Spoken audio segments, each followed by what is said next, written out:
what I'm talking about. Wait! Okay, now, from the beginning. Hit it, boys.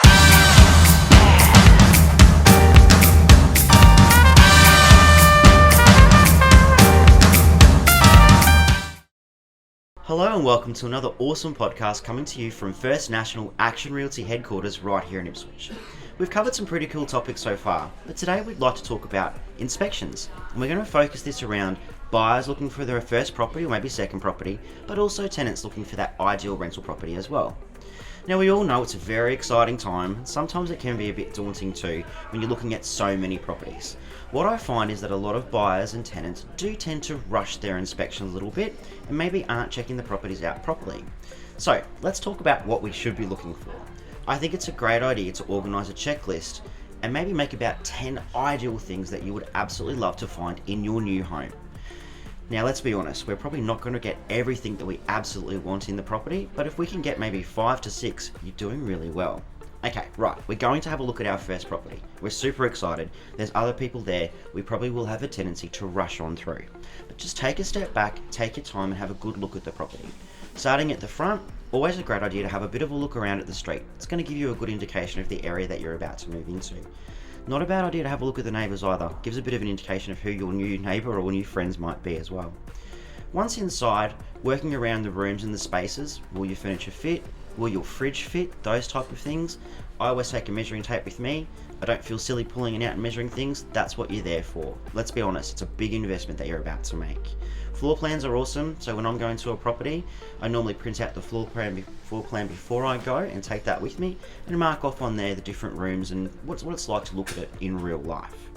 Don't be afraid to open up cupboards and drawers either, but make sure you ask permission first from the agent to make sure that's okay.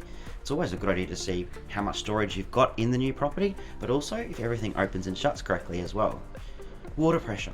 It sounds like an odd thing to be looking at, but it's a good idea to turn your taps on and off too. Nothing worse than getting into your dream home, jumping in the shower and realizing there's just a short trickle of water popping down over you. Okay, other things to be mindful of too, don't be afraid to look up. So looking around at the ceilings too is a really good idea. Lighting's a big thing. It's a lot of times we overlook that factor, and PowerPoints. The amount of times I've purchased a property, moved in and then realised that there's hardly any PowerPoints. So it's a good idea to have a look at those sort of things as well. Air conditioning and fans, another thing to be mindful of. Does it have what you're looking for too? Security doors and windows. These are all things that once you do purchase the property, you will have to take insurance out of the property, and insurers will be asking you, does it have security locks and doors? Does it have an alarm? Are there deadbolts on the doors? So these are all things you want to be looking at too. Don't be afraid to ask questions. So a really good real estate agent will have all the information for you and be prepared. So here at First National, we come equipped to our open homes with a flood map. We also have information on hand about council approval, so for sheds and carports and things like that. And we like to talk to our buyers about any concerns or issues that we may see that could possibly arise at a building and pest inspection. These are pretty important, and honestly, if you're asking the questions, then you'll be that little bit maybe further step up on some of the other buyers. Okay, so we've had a bit of a walk around, we like what we see, we've opened some drawers, we've looked at our storage, we know our water's working correctly. It's a good idea to have a look in the backyard as well. Has it got enough space? What are your fences like? Will the children or animals be safe and secure in your backyard? If we're looking at a property that's a slab on ground, obviously having a walking around and having a look at the brickwork for any cracks is a really great idea. But also if the property is on stumps, just popping your head underneath and having a bit of a look about what it's like underneath there too.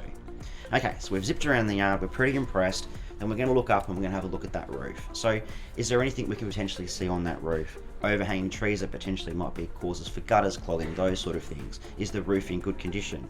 Obviously we don't expect you to be a building inspector, but you'll probably have a pretty good idea if you've been through a few properties about what looks good and what might look like it needs attention. Obviously, as part of the contract, you're going to be, if you're buying the property, you're going to be putting in a building and pest inspection clause, and the inspector's going to go through all of these things at length for you, but it won't hurt for you to do your preliminary inspection on the day as well. When you do get to building and pest stage, make sure you can attend. Obviously, if you're an interstate purchaser, it's not possible. See if your agent can FaceTime you at the end of the inspection so you can have a good chat to the building and pest inspector and have a bit of a one-on-one look through at what they're talking about. Time after time I find that when those reports come through, they're about 20 to 30 pages long and very, very daunting. it's so much more beneficial if you can have a talk to the inspector on the day and see firsthand what they're talking about. What might look like a huge issue in a building or pest report may only be a very, very minor thing on the day.